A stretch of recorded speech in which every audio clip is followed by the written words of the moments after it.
Hello दोस्तों, कैसे हैं आप सब। स्वागत है आप सभी का एक बार फिर से मेरे यूट्यूब चैनल रिबॉर्न योरसेल्फ में। तो दोस्तों, हम सभी के मन में ये क्वेश्चंस होते हैं कि यार ये जो टॉपर होते हैं वो कैसे पढ़ते हैं। यहाँ तो एक ही बुक खत्म नहीं हो रही और इसकी सारी बुक खत्म हो गई। हम जनरली उससे पूछते हैं कि यार हमें इंपॉर्टेंट क्वेश्चंस बता दे। भाई तेरा टाइम टेबल क्या है, तू सुबह सुबह पढ़ता है या लेट नाइट स्टडी करता है। और अगर आप एक स्टूडेंट हैं तो हाँ, आपके साथ ऐसा जरूर होता होगा।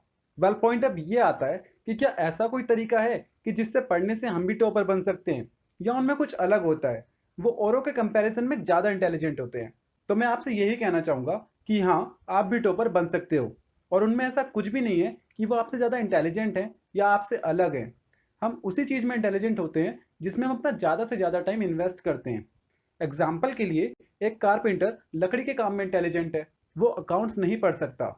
वहीं एक सीए की अगर बात करें तो वो अकाउंट्स में एक्सपर्ट है, लेकिन उससे लकड़ी का काम हम नहीं करवा सकते। आप जिस भी चीज़ में अपना ज़्यादा से ज़्यादा टाइम इन्वेस्ट करेंगे, आप उसी फील्ड में इंटेलिजेंट हो जाएंगे।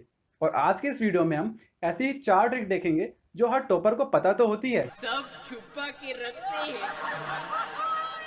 देता कोई नहीं। और हाँ, अगर आप चैनल पे नए हैं और आपने अभी तक चैनल को सब्सक्राइब नहीं करा है तो चैनल को सब्सक्राइब करके बेल आइकन जरूर दबाएं, जिससे आपको ऐसी ही सेल्फ डेवलपमेंट वीडियोस रेगुलरली मिलती रहें। तो दोस्तों, सबसे पहली ट्रिक है कि आपको लास्ट 10 ईयर के क्वेश्चन पेपर सोल्व करने हैं, और कम से कम 5 साल के क्वेश्चन पेपर तो करने ही करने हैं। अब आप में से मैक्सिमम लोग कह रहे होंगे कि यार ये तो हमें पहले भी पता था, इसमें नया क्या है। तो जरा सबर करो। दोस्तों, आपको ये तो पता है कि आपको लास्ट ईयर के क्वेश्चन पेपर सोल्व करने हैं, पर उनको सोल्व करने का सही तरीका क्या है ये आपको नहीं पता। आप चाहो तो किसी भी फील्ड के टॉपर का इंटरव्यू देखो, उसने हमेशा ये पॉइंट जरूर बताया होता है कि आप सबसे पहले लास्ट 10 ईयर के क्वेश्चन पेपर सोल्व करो। इससे आपको एक आइडिया हो जाता है कि एग्जाम में किस तरह के क्वेश्चंस पूछे जाते हैं और किस किस टॉपिक से क्वेश्चन बार बार आ रहे हैं, और कौन कौन से ऐसे टॉपिक हैं जो एग्जाम के लिए बहुत इंपॉर्टेंट हैं। अब आपको सारे इंपॉर्टेंट टॉपिक्स एक पेज पर लिखने हैं। 4 से 5 क्वेश्चन पेपर सोल्व करने से ही आपको मैक्सिमम इंपॉर्टेंट टॉपिक्स पता लग जाएंगे। अब आपको सबसे पहले सभी चैप्टर के ये इंपॉर्टेंट टॉपिक्स ही पढ़ने हैं।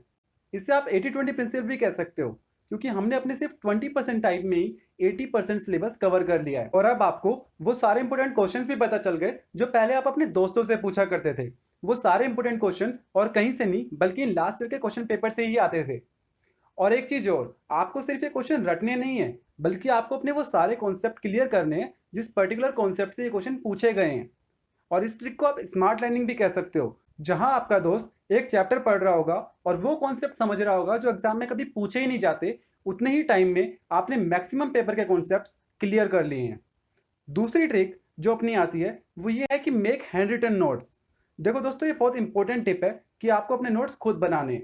आजकल इंटरनेट पर हमें हर चैप्टर के नोट्स फ्री में मिल जाते हैं। इंटरनेट पे हर चैप्टर की 10-10 पीडीएफ आपको फ्री में मिलेंगी, लेकिन उसका कोई भी फायदा नहीं है, क्योंकि एग्जाम में आपको उसमें से कुछ भी याद नहीं रहने वाला। बल्कि कोशिश करो कि अपने नोट्स आप अपनी बुक में ही बनाओ। ये मत सोचो कि बुक गंदी हो जाएगी, इसे तो अगले साल बेचना है, कोई नहीं खरीदेगा, नुकसान हो जाएगा, क्योंकि उस नुकसान का तो पता नहीं। पर बुक्स में अगर आपने नोट्स नहीं बनाए तो एग्जाम में उसका नुकसान जरूर होने वाला है। अब आपको करना यह है कि जब भी आप कोई कॉन्सेप्ट पढ़ रहे हो और आपको लग रहा है कि ये पॉइंट इंपॉर्टेंट है, तो आपको उसे वहीं उस पैराग्राफ के साइड में लिख लेना है। इससे एक तो आपका टाइम बहुत ज़्यादा सेव हो गया, और दूसरा, जब भी आपको वो टॉपिक दोबारा पढ़ना होगा तो अब आपको पूरा कॉन्सेप्ट पढ़ने की जरूरत ही नहीं है, बल्कि वो साइड में जो आपने इंपॉर्टेंट पॉइंट लिखा था उसी से आपको सारा कॉन्सेप्ट क्लियर हो जाएगा। अब इससे बेनिफिट ये है कि आपका टाइम बहुत ज़्यादा सेव हो रहा है, और दूसरा, आपका सिलेबस कितना कम हो गया रिवीजन के लिए। पहले आपको पूरा चैप्टर पढ़ना था और अब आपको सिर्फ वो इंपॉर्टेंट पॉइंट्स पढ़ने हैं, और जिन्हें पढ़ने में मुझे नहीं लगता कि आपको ज़्यादा टाइम लगेगा, पर कम से कम समय में आपका पूरा चैप्टर तैयार हो गया। और अब एक सबसे बड़ी गलती जो आप में से मैक्सिमम लोग करते हैं कि आगे का याद करते जाओ और पीछे का भूलते जाओ। दोस्तों, इसका सबसे मेन रीज़न ये है कि आप में से ज़्यादातर लोग रिवीजन नहीं करते। Revision is the key. Revision ही आपकी सफलता की कुंजी है। अगर आपने वो नहीं करा तो कुछ भी करने का कोई फ़ायदा ही नहीं है, क्योंकि एग्ज़ाम में तो आपको कुछ भी याद नहीं रहने वाला। और बाय चांस हल्का फुल्का कुछ याद रह भी गया तो उसे लिखने के लिए आपको इतना सोचना पड़ेगा कि आपका सारा टाइम उसे लिखने में ही वेस्ट हो जाएगा, और एग्जाम में टाइम ही तो आपके पास लिमिटेड है। इसलिए दोस्तों, आपको रिवीजन जरूर करना है, और इसको हल्के में बिल्कुल भी मत लेना। अब हम देखते हैं कि हमें रिवीजन करना कैसे है। आप में से ज़्यादातर लोग एग्जाम से एक दिन पहले रिवीजन करने बैठते हैं, जो कि बिल्कुल गलत है। बल्कि आपको रेगुलर इंटरवल पर रिवीजन करना है। सपोज करो आपने आज सुबह कोई टॉपिक पढ़ा, तो आपको शाम को एक बार नज़र जरूर मारनी है कि हाँ, इसमें ये इंपॉर्टेंट पॉइंट्स थे, ये वाला क्वेश्चन ऐसे होगा, ये वाला ऐसे होगा। ये इंपॉर्टेंट क्वेश्चन बार बार आ रहा है एग्जाम के लिए, इसका मतलब ये इंपॉर्टेंट है। देन दूसरा रिवीजन आपको 3 से 4 दिन बाद जरूर करना है। उसके बाद आप एक वीक में वो सारा रिवाइज करो जो आपने पिछले 6 दिन में पढ़ा था। ऐसा करते करते आप अपने रिवीजन का टाइम धीरे धीरे बढ़ा सकते हो। आप 15 से 20 दिन में रिवीजन कर सकते हो।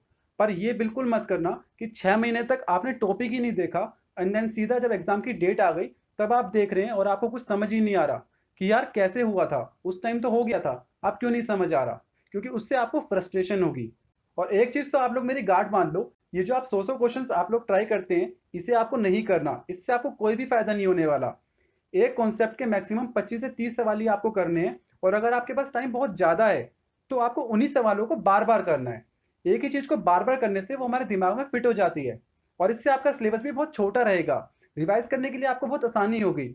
ऐसा नहीं लगेगा कि यार ये 200 पेज का रजिस्टर दोबारा रिवाइज करना पड़ेगा, क्योंकि इससे आपको आलस आएगा कि यार आधा तो है सारा, मैंने ही तो करा है। और अल्टीमेटली आप रिवाइज नहीं करोगे और वहीं आपकी सारी मेहनत खराब हो जाएगी। और अब एक लास्ट टिप कि कैसे आपको पढ़ाई करते वक्त अपने ब्रेन को फुली एक्टिव रखना है। आई होप सो आप में से मैक्सिमम लोगों ने पोमोडोरो टेक्निक का नाम सुना होगा। हो सकता है आप में से कुछ लोग इसे फॉलो भी करते हो, पर पक्का है कि आप में से ज़्यादातर लोग नहीं करते होंगे। बेसिकली ये टेक्निक हमें ये बताती है कि आपको सिर्फ 25 मिनट ही कंटिन्यूसली पढ़ाई करनी है। उसके बाद 5 मिनट का रेस्ट लेना है। और हाँ, अगर आप बहुत स्मार्ट हो, आपका फोकस बहुत ज़्यादा है, आप पढ़ाई में बहुत तेज हो, तो भी आपको सिर्फ 50 मिनट ही कंटिन्यूसली पढ़ना है और उसके बाद 10 मिनट का रेस्ट जरूर लेना है, क्योंकि इससे ज़्यादा आपका ब्रेन फोकस कर ही नहीं सकता। अब दिक्कत इसे फॉलो करने में ये आती है कि आप में से जो लोग 5 मिनट का गैप लोगे, उसमें अपने ब्रेन को रिलैक्स करने की जगह आप लोग व्हाट्सएप खोल लोगे या फेसबुक खोल लोगे और वो 5 मिनट कब 50 मिनट हो जाएंगे आपको पता भी नहीं चलेगा। और चलो मान लेते हैं कि रेयर केस में आपने 5 मिनट में अपना फ़ोन बंद भी कर दिया, तो उससे होगा क्या? अब तक आपके दिमाग में एक डिस्ट्रैक्शन आ चुका है। हो सकता है उसमें आपने अपने किसी दोस्त का एक स्टेटस देखा कि वो कहीं घूमने जा रहा है और मज़े कर रहा है। तो अब आपके दिमाग में ये आएगा कि यार उसकी लाइफ कितनी सेट है, वो कितने मज़े करता है और मैं यहाँ पागलों की तरह पढ़ाई कर रहा हूँ। हो सकता है आपके दिमाग में ये ना आए, आपके दिमाग में ये आए कि यार ये कितना पागल इंसान है, ये तो बिल्कुल भी पढ़ाई नहीं कर रहा। हो सकता है ये एग्जाम में फेल भी हो जाए।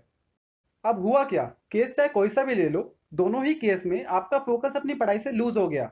अब होगा क्या कि आप लोग यहीं नहीं रुकोगे, अब आप उसके बारे में और ज़्यादा सोचोगे और पढ़ाई से इंटरेस्ट खत्म हो जाएगा।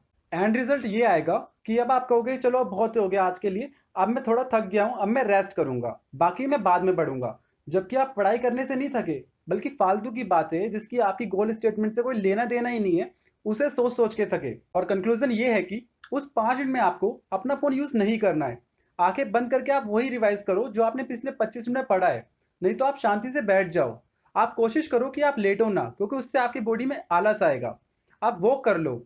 ओवरऑल आपको अपनी बॉडी को और अपनी ब्रेन को एक्टिव रखना है। और ऐसा कोई मैंडेटरी नहीं है कि आपको अलार्म लगा के 25 मिनट सेट करने हैं।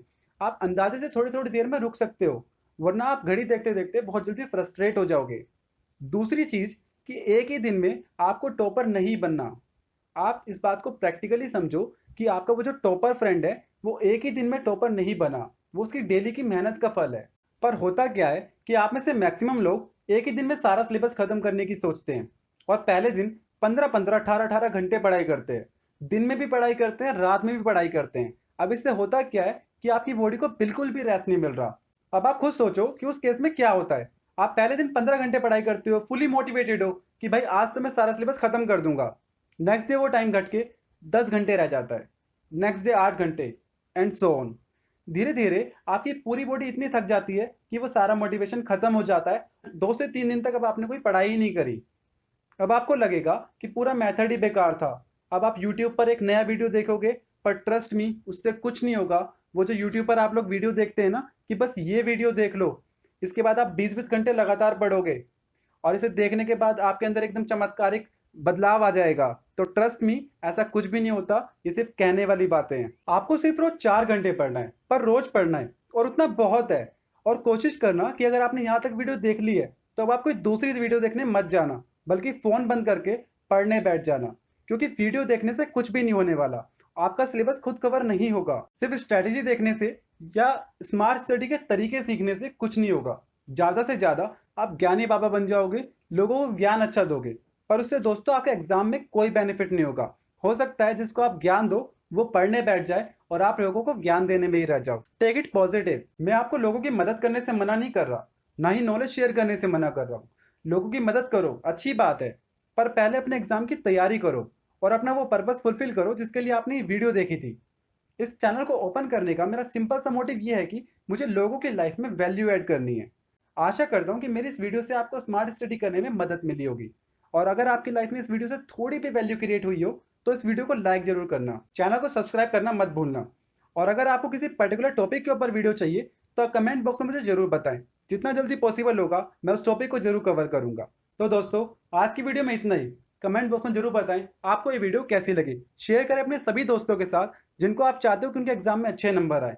Keep watching, keep learning. धन्यवाद।